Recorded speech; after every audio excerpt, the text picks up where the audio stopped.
इस्लामाबाद से आए हैं और वो बेचारे उनको गाड़ी से उतार दिया गया है। अब ये क्या करेंगे पता नहीं, इन बेचारों का कसूर क्या है। होना ये चाहिए कि वहाँ ये गाड़ी वाले इनको बताते कि भाई आप लोग ना जाए, वहाँ जेब में दाखिला नहीं हो सकता।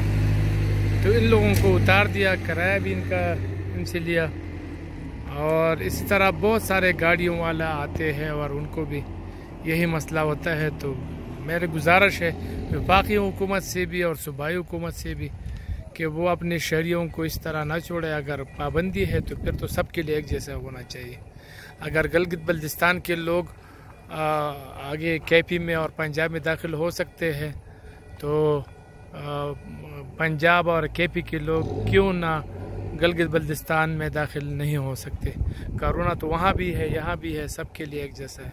क्या मसला है? सर जी, हम तो लाहौर से पिंडी के लिए बैठे, उसके बाद हमने गिलगित आना था।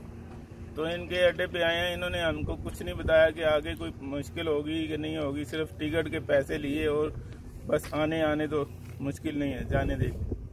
जब इधर आए हैं तो ये आपके सामने सब मसले हैं कि अभी वो कह रहे हैं कि अपना किराया ले लो आधा, तो हम आगे नहीं लेके जा सकते। ये चेक पोस्ट वाले जो हैं वो पता नहीं कि क्या मसला क्या है। हम ये भी पाकिस्तान है, वो भी पाकिस्तान नहीं है।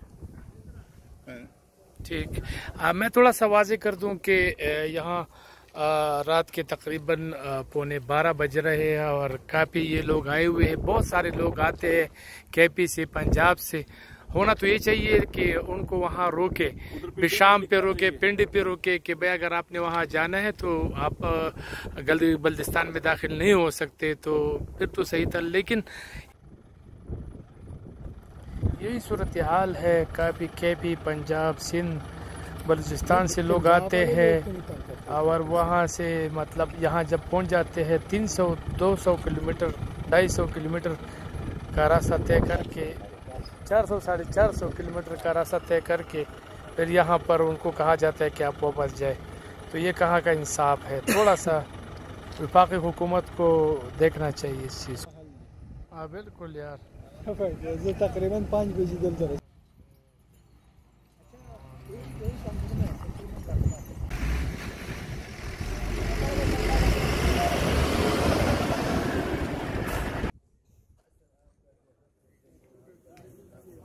होटल से चल जाइए।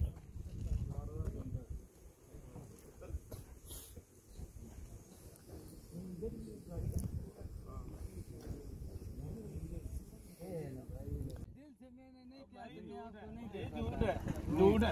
अगर भाई होता ना तो दुकान का यकीन करता, मगर वो नहीं कर रहा। जी जी, देवसाई जो है ना वो एक नेशनल पार्क है।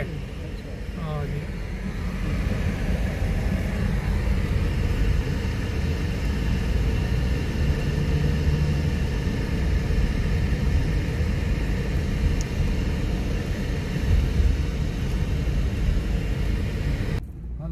पटन